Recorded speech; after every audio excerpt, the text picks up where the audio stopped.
Então, gente, após seca, nós vamos levar a nossa prova já imprimida e vamos identificar essa prova. Notem que minha mão suja pode sujar o trabalho todo. Então, nós já vimos que eu posso voltar e passar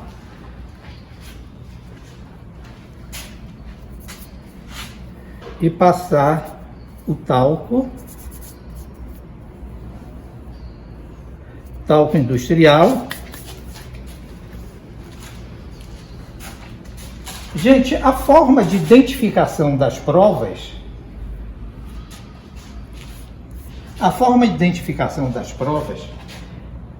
não existe uma regra, existe um bom senso, dizendo que a parte inferior é a parte destinada da gravura para nós relacionarmos essa gravura admitindo a quantidade que nós fizemos de cópias, admitindo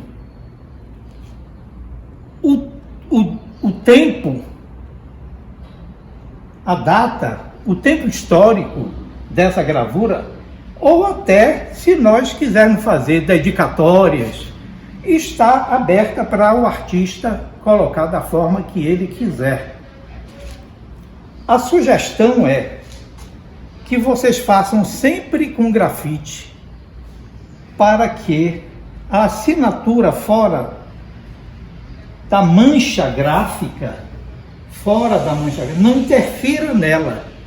Porque se vocês assinarem o nome de vocês aqui dentro, olha, gente, se vocês assinarem aqui dentro, vocês têm todo o direito. Só que a assinatura de vocês vai fazer parte da composição. E é importante que não faça. Então estabeleceu-se já há muito tempo, e com outros valores, de que o canto inferior esquerdo da gravura, esse canto inferior é destinado para o quantitativo, para uma fração quantitativa. Como a gravura é um processo de reprodução da imagem, é importante que a gente saiba qual foi a primeira cópia, qual a segunda, qual a terceira e qual foi a tiragem, qual foi o quantitativo final feito, porque isso dá um controle quando forem comercializar o trabalho.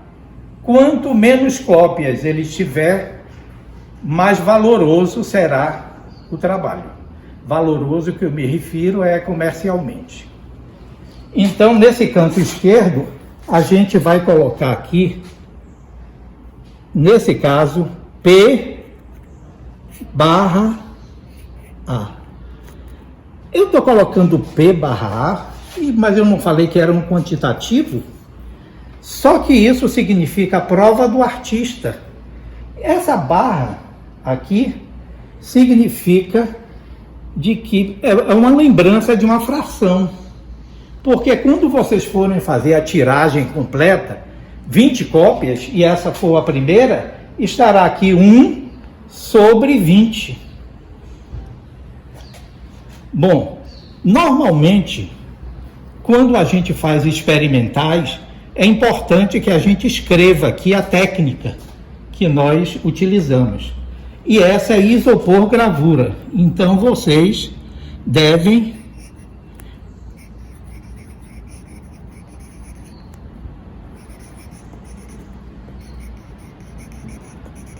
isopor gravura. Vocês estão identificando que essa técnica é isopor gravura. E vão colocar o nome de vocês.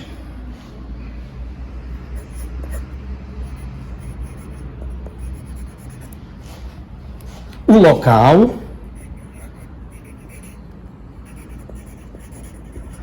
e o ano para que vocês identifiquem que foi nesse período.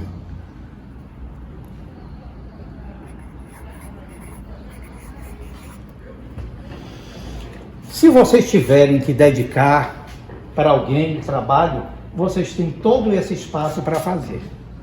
Muito bem, gente. Deixa eu mostrar para vocês agora a gravura ainda quase que pronta. Quase que totalmente imprimida.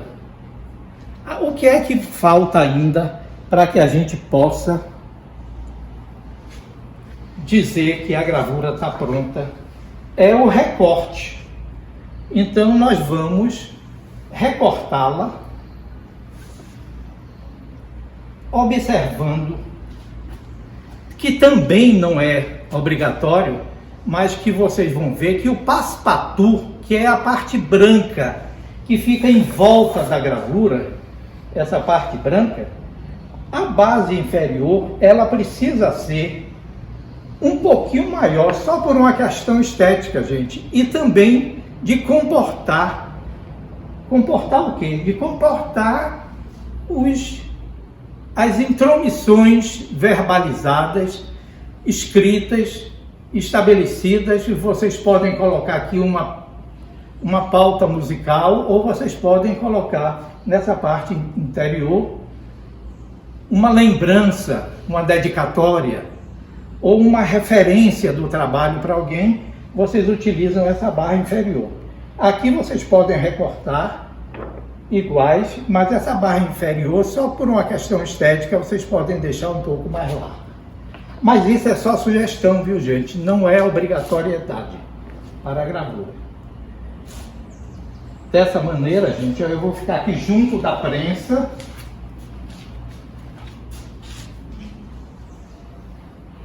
E nós fechamos aquele assunto que é um assunto que vocês não vão ter acesso agora, porque esse nós estamos fazendo aqui no laboratório.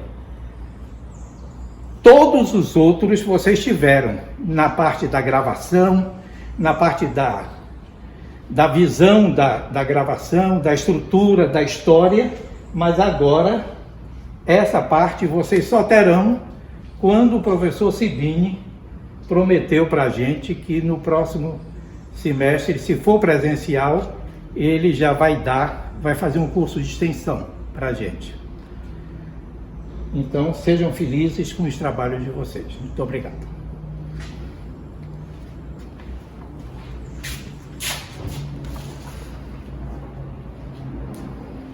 Bem, depois da gravura seca, nós retiramos do secador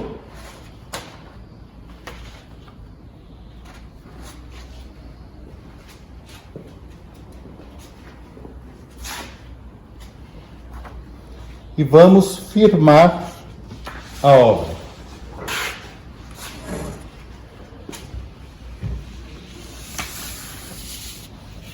Então, uma coisa que é muito tradicional na gravura é o artista firmar, assinar com lápis.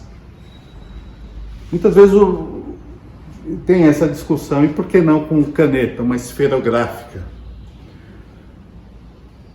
Porque corre o risco de você manchar o papel, né?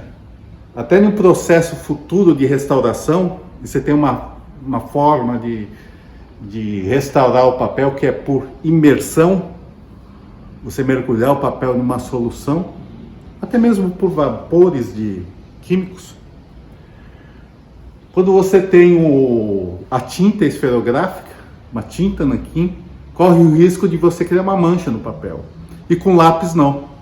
Então, você firmando com lápis, eu já fiz isso. Já tive uma gravura onde eu fiz um experimento de restaurar o papel por imersão em uma bacia com uma solução de limpeza do papel, e o papel estava firmado, assinado com lápis. Então manteve todo o grafismo do papel, depois que eu retirei da bacia, manteve a mancha gráfica, né, a força da tinta gráfica, e eu consegui realizar essa limpeza do papel. A escolha do lápis Vai depender de cada um. Tem artistas que gostam de lápis duro, com um grafite bem duro, né? Outros já, para ter, né, essa questão da assinatura solta, suave, eles já prestam atenção nesse grafite, né, macio. Eu recomendo não ultrapassar, né, nessa identificação dos lápis, né, não ultrapassar o 4B. Acho que o 6B ele acaba sendo muito macio e pode o grafite mesmo manchar o papel. Então eu fico sempre entre um HB, como também identificado como número 2, né, o lápis. Número 2 é um HB, até um 4B. Ou até as nossas tradicionais, né, lapiseiras, você pode utilizar para assinar a sua gravura. Então eu gosto de manter uma distância e também visualmente, né, criar linhas imaginárias para ter um certo padrão nessa minha tiragem no que se refere à assinatura. Então essas aqui eu vou assinar como prova de estado. Então não vale a pena você assinar muito próximo da mancha gráfica, porque você tem que deixar o trabalho respirar. Tem que deixar o trabalho aparecer. Já que você tem um espaço grande, né, você pode dar uma distância. Também não precisa ficar assinando muito na borda inferior. Lembre-se que você pode vender seu trabalho, você pode moldurar seu trabalho. Então, no que você coloca o passe-patou, a moldura, pode cobrir a sua assinatura. Então, perceba que você tem uma área muito boa aqui para assinatura, né? Então, eu gosto de visualizar sempre essa distância da mancha gráfica. Uma linha imaginária aqui. Então, aqui eu coloco no formato de fração. PE, que você pode, vou até assinar aqui embaixo, para vocês verem, no formato tradicional, PE. Então aqui você tem esse formato, e nesse daqui, formato fração, prova de estado. E aqui, em seguida aqui, eu vou assinar, então eu sempre assino com o meu E.Cibini.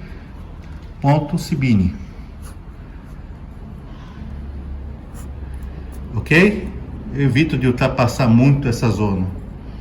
E aqui eu sempre gosto de colocar o ano. Não existe assim uma obrigação do que tem que colocar na hora de assinar o trabalho, mas acho importante você identificar o ano que ele foi feito, né? Para você ter esse seu registro, né? De quando é que você criou esse trabalho.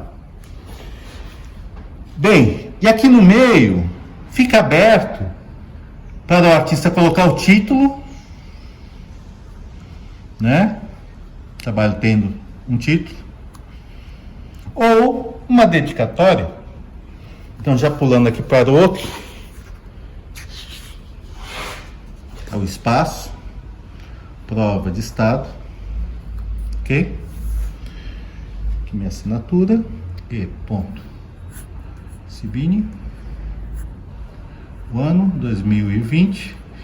E aqui, se eu quiser, né, oferecer para alguém essa gravura, eu posso colocar uma dedicatória para o meu amigo, esta gravura. Evito dedicatória grande, não precisa ser um textão, um texto enorme, né, uma síntese, uma coisa bem, né, dedicando para alguém, né, cria um valor especial. Alguns artistas, quando eles tiram várias provas de estado, né, que pode ser 1, 2, 3, 4, 5, até chegar naquele padrão, repito, alguns guardam, né, as provas de estado, até nesse sentido de ofertar para alguém, ele guarda a tiragem para ter mais o fim comercial, e as provas é uma forma até de divulgar seu trabalho, em provas de estado.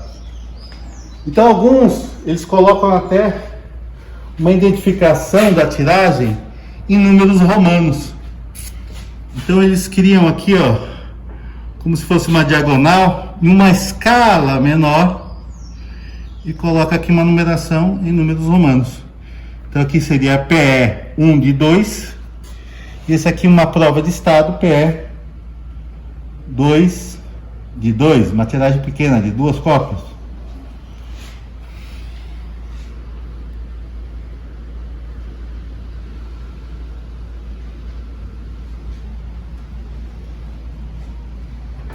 Já definida a tiragem, o artista fazendo uma tiragem, e ele tirou aqui uma quantidade razoável de cópias, 50 cópias. Vamos utilizar essa aqui como exemplo, né? Ele tirou 50 cópias, então ele vai colocar aqui a fração 1 de 50, a assinatura, o ano, e aqui ele define se vai colocar o título, uma dedicatória. Ele pode colocar nada aqui, deixa aqui um espaço vazio. A próxima gravura vai ser a 2,50. Em seguida vai ter a 3,50. Até chegar a última, que é a 50 de 50, quando encerra a tiragem.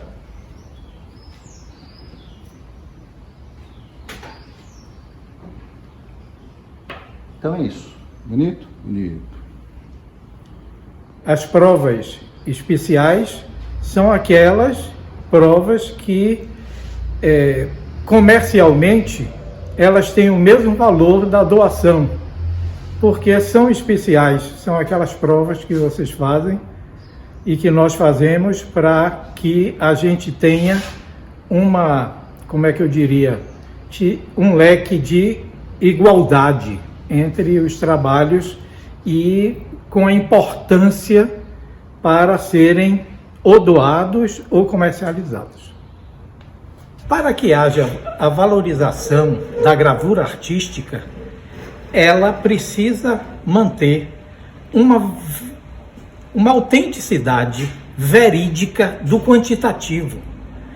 Não basta só que o artista escreva, faça a referência que aquela é a segunda cópia de 100 cópias. Ele precisa, ao gravar a 100ª cópia, ele precisa destruir a matriz. E para destruir a matriz, os artistas colocavam um X gravado sobre o trabalho. Em vez de jogar no lixo, eles colocavam um X sobre a placa gravada.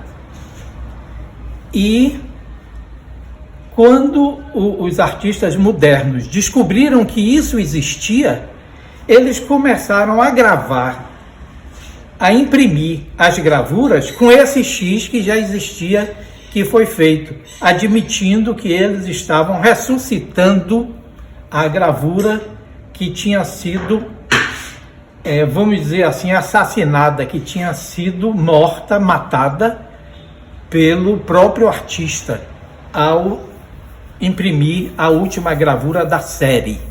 Então, ficaram dois tipos de gravura: a gravura da série e a gravura já destruída pelo X. Isso são fatos pitorescos que a gente conhece dos gravadores. Não é isso, professor Cibino? Perfeito.